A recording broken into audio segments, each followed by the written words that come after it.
함께 나눌 말씀 로마서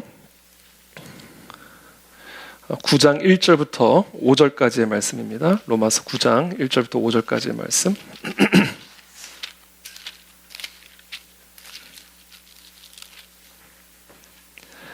로마서 9장 1절부터 5절까지. 1, 2절은 제가 읽고 3절부터 여러분들께서 교독해 주시면 감사하겠습니다. 내가 그리스도 안에서 참말을 하고 거짓말을 아니하노라. 나에게 큰 근심이 있는 것과 마음에 그치지 않은 고통이 있는 것을 내 양심이 성령 안에서 나와 더불어 증언하노니. 내 형제 곧 고륙의 친척을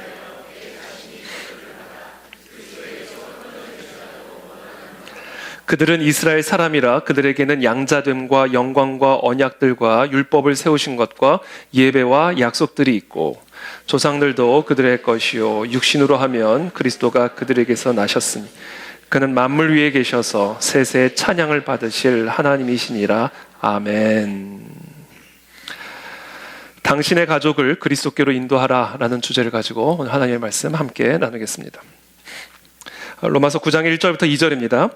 내가 그리스도 안에서 참말을 하고 거짓말을 아니하노라. 나에게 큰 근심이 있는 것과 마음에 그치지 않은 고통이 있는 것을 내 양심이 성령 안에서 나와 더불어 증언하노니. 지금 사도 바울은 로마 교회 성도들에게 자신 안에 있는 큰 근심과 마음의 고통을 호소하고 있습니다.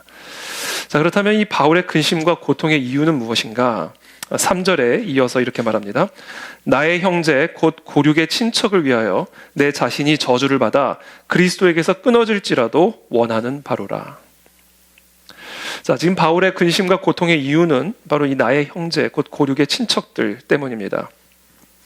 내 형제, 내 고륙과 친척들의 구원을 위해서라면 나 자신이 저주를 받아 그리스도에게서 끊어진다 할지라도 그것을 내가 원하는 바다. 물론 사도 바울은 지금 자신의 이런 말이 정말 이 문자적으로 그렇게 저주를 받기를 원한다라는 그런 바람을 표명하고 있는 건 아닙니다. 왜냐하면 로마서 8장 말미에서 우리를 그리스도에서 사랑해 그리스도의 사랑에서 끊을 수 있는 것은 아무것도 없다라고 스스로 분명히 밝혔기 때문입니다.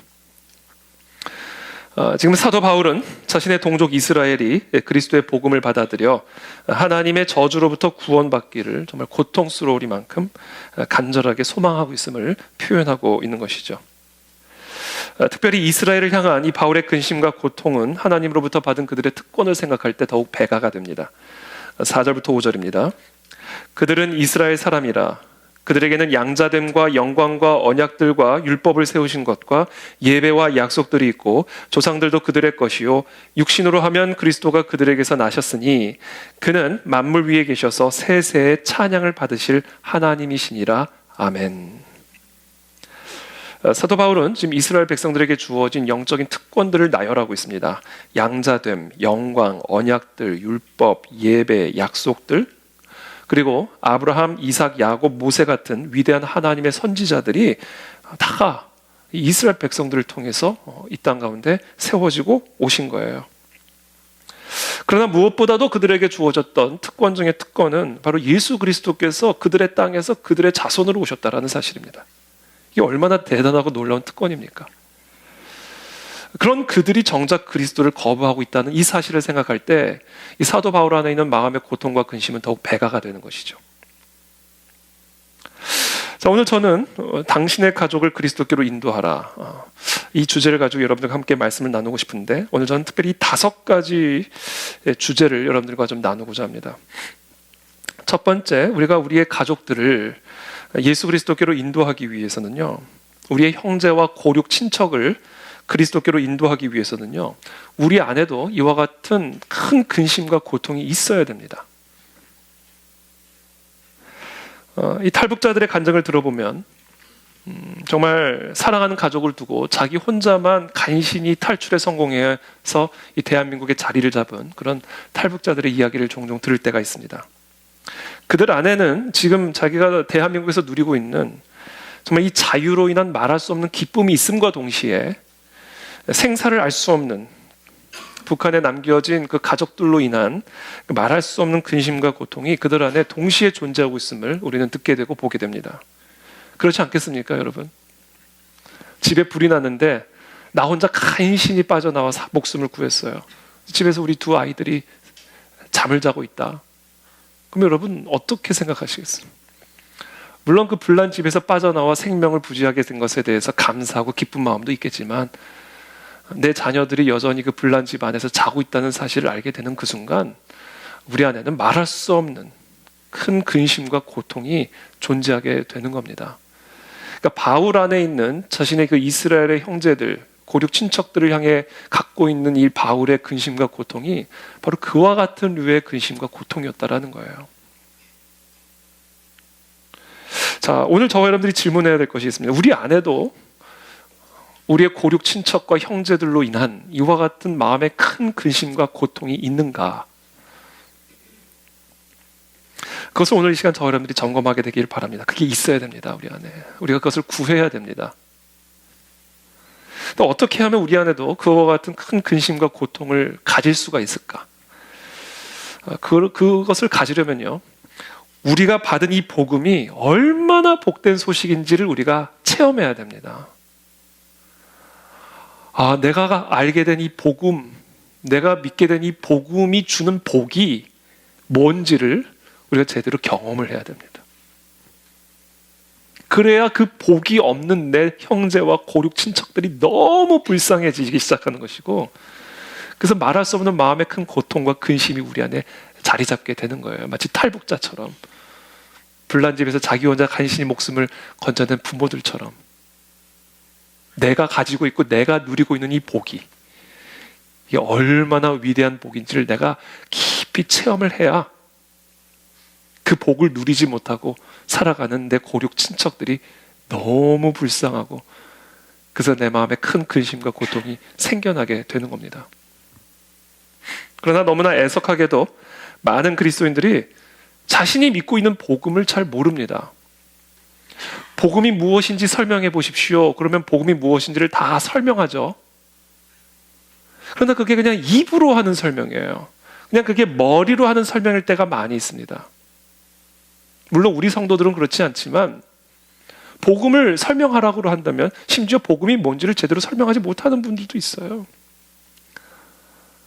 설명하더라도 입으로, 머리로 설명한다는 거예요. 이게 가슴으로부터, 이 복음이 주는 그 복 때문에 설레고 감격스럽고 너무 기쁜 그 마음에서부터 이 설명이 나오는 게 아니라 그냥 입으로 설명을 한단 말이에요. 입으로. 그것은 무슨 얘기냐면, 많은 그리스도인들이 복음을 믿으면서도 정작 그 복음이 주는 복을 몰라요. 복음이 주는 그 복을 제대로 체험하지를 못했단 말입니다. 그렇기 때문에 복음을 거부하고 있는 내 형제와 고륙 친척들에 대한 마음의 큰 근심과 고통이 없는 거예요. 뭐 잘 먹고 잘 사는데 뭐. 그러니까 우리가 얻은 이 복음이 주는 복이 뭔지를 잘 모르니까 잘 먹고 잘 살고, 자녀들 다 좋은 학교 가고, 그들에게 복음을 증언해야 될 강력한 열정과 갈망이 우리 안에 없는 겁니다. 그렇기 때문에 오늘 이 시간 우리 가족의 구원을 위해서, 또 우리 주변의 형제들과 고륙 친척의 구원을 위해서 우리가 가장 먼저 구해야 할 것은요, 복음을 믿는 우리들이 그 복음의 복을 제대로 체험하는 겁니다. 우리가 다 체험을 했죠.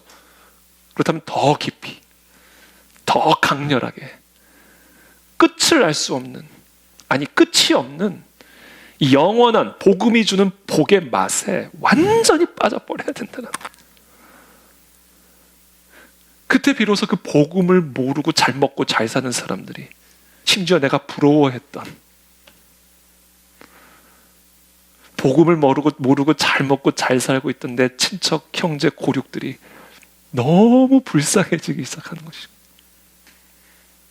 거기서 내 마음에 말할 수 없는 근심과 고통이 나오기 시작하는 것이고, 그 근심과 고통이 어떻게 해서든지 그 사람들을 말씀을 들을 수 있는 자리, 어떻게 해서든지 구원을 받을 수 있는 교회로 끌고 오고자 하는 열정이 생겨나는 거예요. 저는 이 시간 축복합니다. 우리 모든 그 안에 즐길 성도들의 마음 안에 정말 이 복음으로 말미암은 복에 대한 감격과 기쁨이 충만해지길 축복합니다. 그래서 그 복음을 모르는 내 고륙과 친척들을 향한 말할 수 없는 근심과 고통이 일어나게 되기를 축복하고, 그 고통과 근심이 나로 하여금 내 형제 고륙 친척들을 어떻게 쓰는지 교회로 끌고 오고자 하는 강력한 열정으로 나타나게 되기를 축복합니다. 그게 우리가 구해야 할 첫 번째입니다. 두 번째, 지금 사도 바울은 지금 무엇이라고 얘기를 하냐면, 나에게 큰 근심이고 고통이 있으니 내 형제 고륙의 친척의 구원을 위해서라면, 그들이 예수 그리스도를 영접하기 위해서라면 내 자신이 저주를 받아 그리스도의 사랑에서 끊어져도 좋다.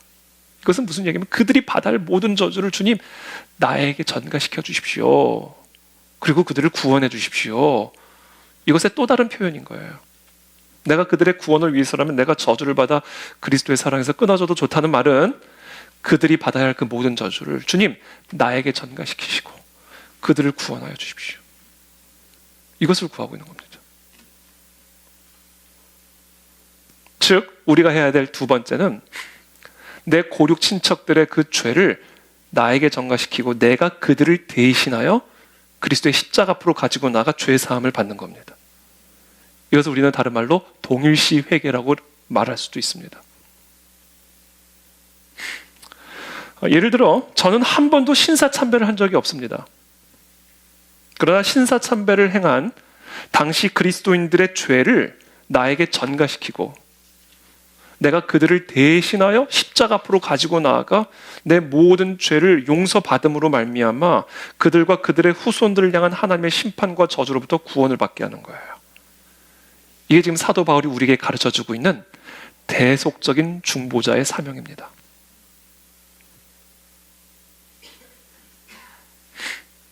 저는 김일성 우상 앞에 절한 적이 한 번도 없습니다.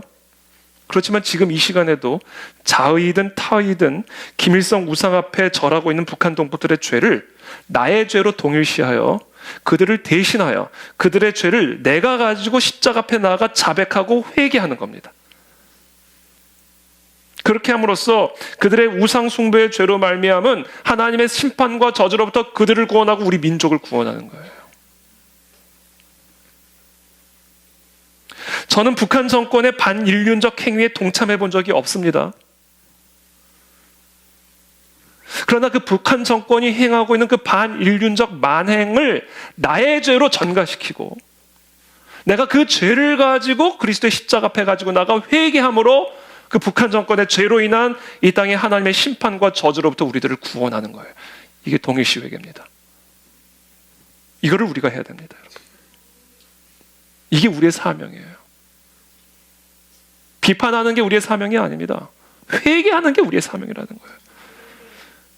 그래서 우리가 세상의 소금과 빛인 겁니다. 우리가 세상의 소금이 되고 빛이 될 수 있는 유일한 이유는 하나예요. 십자가 복음 때문입니다. 그 십자가 복음을 우리가 알고 있기 때문이에요. 그래서 그것을 모르고 여전히 죄 가운데 행하고, 그래서 여전히 하나님의 심판과 저주 아래 이 나라와 이 민족을 묶이게 만들고 있는 그들의 죄를 우리 모두가 다 담당하고 우리가 다 십자가 앞에 가지고 나아가 그들을 대신하여 그들의 죄를 우리가 회개하는 거예요. 그렇게 함으로써 우리를 묶고 있고 우리 민족을 묶고 있는 이 모든 저주와 결박으로부터 우리가 자유함을, 해방을, 구원을 얻게 되는 겁니다. 이게 우리의 사명이다. 이게 우리의 교회의 사명입니다, 여러분. 하나님과 우리 가문 사이에 십자가 복음을 두고 내가 끼어드는 거예요. 하나님과 우상을 숭배하는 이 대한민국 사이에 우리들이 십자가를 들고 끼어 들어가는 겁니다. 하나님과 저 북한 정권 사이에, 하나님과 저 북한 동포 사이에 우리 모두가 모든 만복의 근원이 되는 십자가를 붙들고 그들 사이에 끼어 들어가는 거예요. 그래서 그게 중보예요. 중보. 마치 예수 그리스도께서 심판자 되신 하나님과 율법을 범함으로 율법의 저주 아래 있는 우리들에게, 그 우리들 사이에 예수 그리스도께서 십자가를 지고 끼어드심으로 말미암아 우리가 받아야 할 모든 저주를 그리스도가 대신 받으시고, 그리고 우리에게는 모든 죄사함과 모든 저주로부터의 구원을 주셨듯이, 그 복을 믿은 우리들이 이제 우리 모두가 다 작은 예수가 돼서 우리를 위해서 십자가에서 죽으신 대속의 은혜를 붙들고 하나님과 대한민국 사이에 끼어 들어가는 겁니다. 하나님과 우리 가문 사이에 끼어 들어가는 거예요. 하나님과 이 열방 사이에 끼어 들어가는 겁니다. 그리고 그 모든 죄들을 우리에게 전가시키고 우리는 그 죄를 가지고 십자가 앞으로 가지고 나가는 거예요. 그게 이 땅의 부흥을 일으키는 원리입니다, 여러분. 그걸 사도 바울이 우리에게 가르쳐주고 있는 거예요.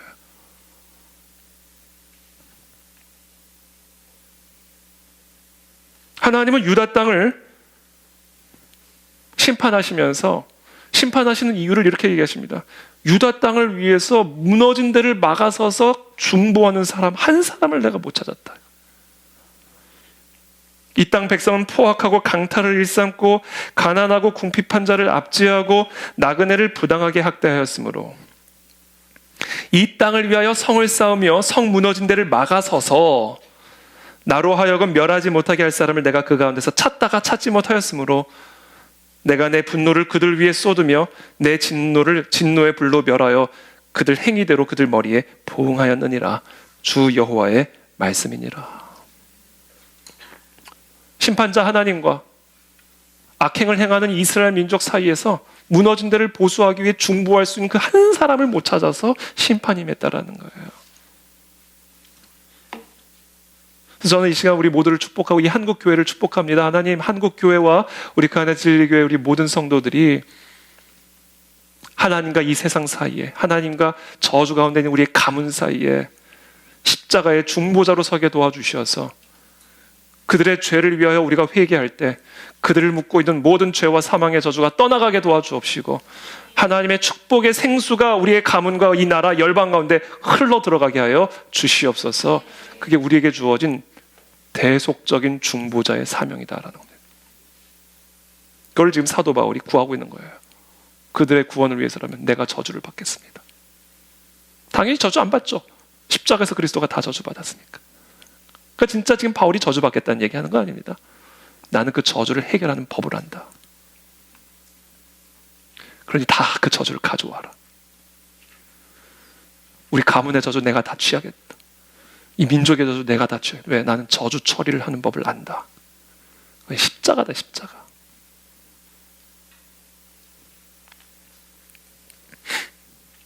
세 번째입니다.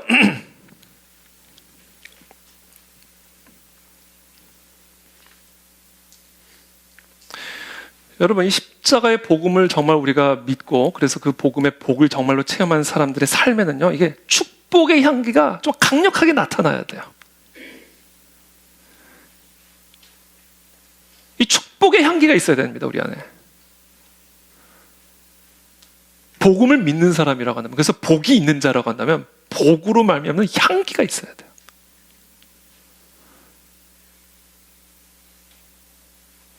그래서 그 안에 진리교회가 이 땅에 향유 옥합이 되어야 됩니다. 그 향유 옥합에 향기 보고 들어오는 거예요. 아니, 내 삶에 축복의 향기가 없고 저주의 악취만 나오는데 그 악취를 풍기는 사람의 입에서 나오는 복음을 믿고 들어오겠냐고요. 오늘 저와 여러분들이 구해야 될 게 뭐냐면, 하나님, 우리 그 안에 진리교회 모든 성도들의 삶에는요, 하나님 축복의 향기가 나타나게 도와주십시오. 스쳐만 지나가도 복이 느껴지는 사람들이 되게 도와주십시오. 저는 우리 그 안에 진리교회 성도님들의 삶을 보면요, 다 그런 분들이에요. 복의 향기가 느껴지는 분들이. 그런 분들이 더 많아져야 된다. 그건 그래야만 하는 거예요. 이건 옵션이 아닙니다. 복음이 그냥 복이 아니잖아요. 복이죠, 복. 그럼 복이 있어야죠, 우리 안에. 복의 향기가 있어야 된단 말입니다.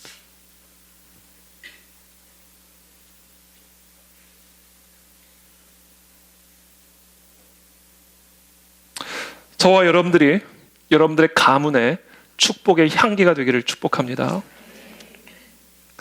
그래서 우리의 가문 안에 있는, 또 우리의 삶에 있는 저주의 악취들이 깨끗하게 사라지게 되기를 축복합니다. 그랬던 성경의 인물 가운데 한 사람이 이제 요셉입니다. 요셉.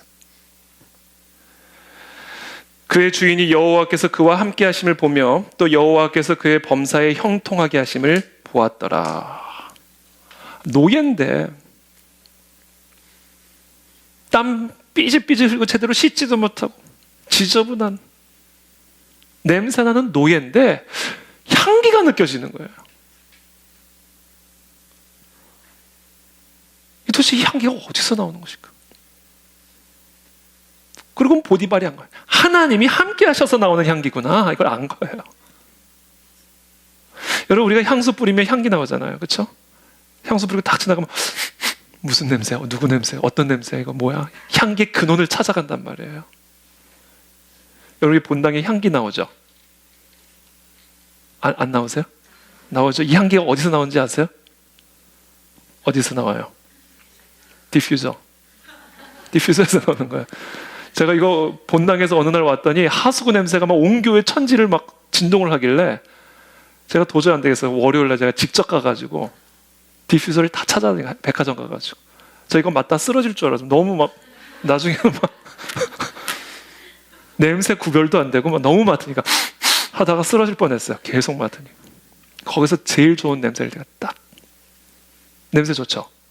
감사합니다. 향기가 있으면 악취는 제거되고 악취가 제거되는 것으로 끝나지 않습니다. 이 향기는 어디서 오는 것일까? 이게 궁금한 거죠.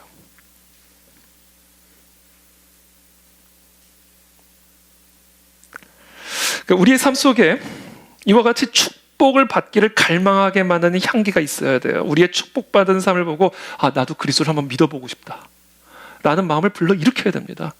나도 우리 자식들을 주일학교에 한번 보내봐야 되겠다. 나는 안 가도 내 자식들은 좀 보내봐야 되겠다 라고 하는 이 마음의 갈망을 불러일으키는 향기가 우리 안에 있어야 된다는 거예요. 그걸 구해야 된다는 말입니다.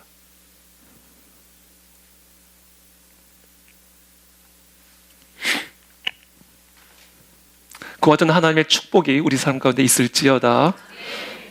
그러나 여러분, 이 형통만이 축복의 향기는 아니에요. 형통한 삶보다 사실 더 훨씬 강력하게 축복의 향기를 드러내는 게 바로 고난입니다. 왜냐하면 그리스도인들에게 주어지는 이 축복의 향기는 가난 속에서도 가난을 이기는 향기고, 슬픔 속에서도 슬픔을 이기는 기쁨의 향기고, 절망 속에서도 이상하게 절망을 이길 수 있는 소망의 향기이기 때문에, 죽음 앞에서도 죽음을 이기는 생명의 향기이기 때문에 사실은 이 축복의 향기는요, 고난 앞에서 더 강렬하고 더 생생하고 선명하게 드러납니다. 누가 우리를 그리스도의 사랑에서 끊으리요? 환난이나 곤고나 박해나 기근이나 적신이나 위험이나 칼이랴. 기록된 바 우리가 종일 주를 위하여 죽임을 당하게 되며 도살당할 양같이 여김을 받았나이다 함과 같으니라. 그러나 이 모든 일에 우리를 사랑하시는 이로 말미암아 우리가 넉넉히 이기느니라. 환난을 이기는 게 그리스도 안에 있는 복음이에요. 어떤 공고나 박해도 넉넉하게 이기게 만드는 향기가 십자가 복음으로 말미암는 축복의 향기란 말이에요. 그래서 이 향기는요, 고난 앞에서 더 선명하게 나타나는 법입니다. 죽음 앞에서 더 선명하게 이 향기는 나타나는 법이에요. 그래서 여러분, 초대교회 성도들이 로마 제국을 복음화할 수 있었던 이유는요, 초대교회 그리스도인들의 형통함 때문이 아니었습니다. 사자밥이 되어가는데 하나님을 찬양하는 모습을 보고 그들 안에 있는 축복의 향기가 비수같이 그들의 심령을 찔러버린 거예요. 도대체 저게 뭐냐 이거죠. 그들의 신앙으로 인한 모진 박해와 고난에도 불구하고 오히려 자신을 죽이려고 드는 그 로마 권력자들과 로마 관원들을 위해서 기도하는 그 초대교회 성도들의 모습을 바라보면서 죽이면서 궁금한 거예요. 도대체 뭐지 이 안에 있는 게? 찌르면서 궁금한 거예요. 그 찌른 사람들이 다 회개하고 복음을 영접하게 되니까 로마 제국이 복음화가 되는 겁니다. 대표적인 예가 바울이잖아요. 바울. 스데반을 돌로 쳐 죽이는데 함께 했단 말이에요. 그때 스데반이 하늘을 쳐다보며 기도하잖아요. 성경에 정확하게 기록은 안 되어 있지만 제 생각에 사울의 마음 안에는요, 강력한 축복의 향기가 이미 그때 코를 찔렀어요. 뭐지 저게?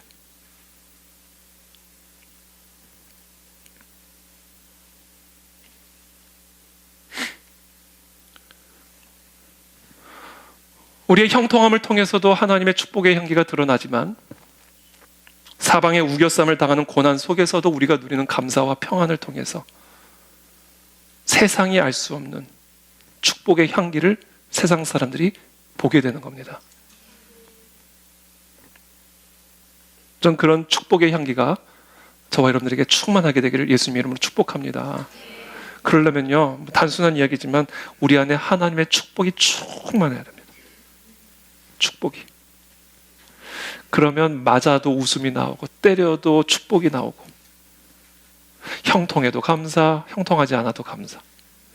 우리 안에 십자가로부터 나오는 축복만 있으면 다 되는 거예요. 오늘 찬양 가사도 나오잖아요. 하나로 충분해요. 그걸로 충분한 걸 우리가 체험해야 엉뚱한 것을 구하고 있는 사람들이 너무 불쌍해지는 거예요. 그래서 제가 지난 금요일에 어떻게 하면 이 축복이 내 안에 흘러들어올 수 있을까를 제가 여러분들에게 말씀을 드렸어요. 저는 그날 그 설교가 여러분들에게 참 중요한 설교라고 저는 생각을 합니다. 그때 말씀드린 것을 제가 간략하게만 제가 정리를 하고 좀 넘어갈게요. 이게 축복의 향기가 우리의 삶에 울려 퍼지게 할 수 있는 비결이고 원리입니다. 이게 돼야 복음의 복을 체험할 수 있는 삶이 되고 그 향기가 드러날 수 있는 인생이 될 수가 있습니다. 첫 번째 우리가 기억해야 될 것은 모든 축복은 오직 십자가로부터 흘러나옵니다. 왜냐하면 십자가만이 모든 저주를 이기는 힘과 권능을 갖고 있기 때문에 우리의 모든 저주가 그리스도에게 전가가 되고 그리스도 안에 있는 모든 축복의 향기가 우리에게 전가되는 그 일이 십자가에서 일어난 일이기 때문에 우리는 십자가만을 바라보고 십자가만을 높이고 십자가만을 설교하고 십자가만을 찬양해야 됩니다. 십자가 외에는 다 배설물이에요.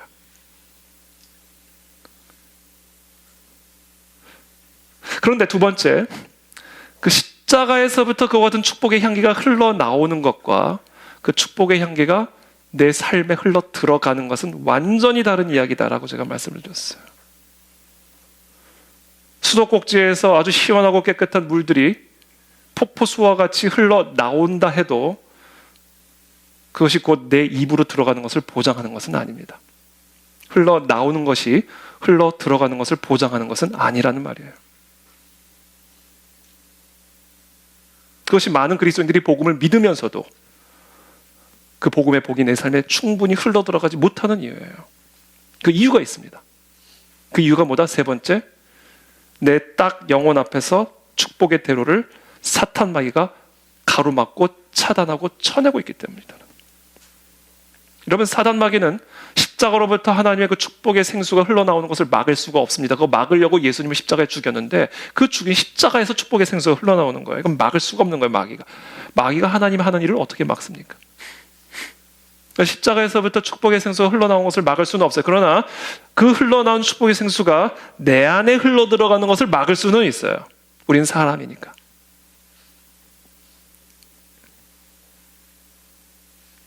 그래서 그 축복의 생수가, 십자가로부터 흘러나온 축복의 생수가 내 삶에 흘러들어오기 위해서, 그래서 내 삶에 축복의 향기가 충만해지기 위해서는 그 축복의 대로를 가로막고 있는 사탄 마귀를 내쫓아버려야 됩니다. 대적해야 된단 말이에요. 그것을 야고보서 4장 7절에서 이렇게 말합니다.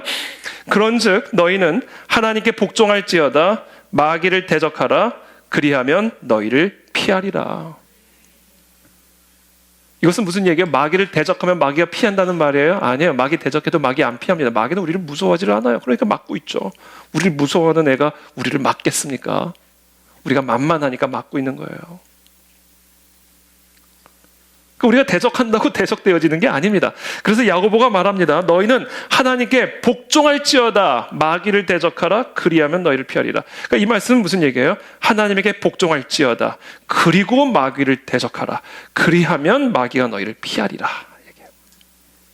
그러므로 축복의 향기가, 십자가로부터 흘러나오는 축복의 생수가 우리의 삶에 흘러 들어오지 못하는 이유는 마귀가 가로막고 있기 때문인데, 그 마귀를 내쫓기 위해서는 우리가 뭘 해야 된다? 복종해야 된다. 복종해야 된다. 우리는 오직 복종을 통해서만 마귀를 대적할 수 있는 권세를 갖게 됩니다. 근데 문제는 우리 안에는 복종할 수 있는 힘이 없다는 거예요.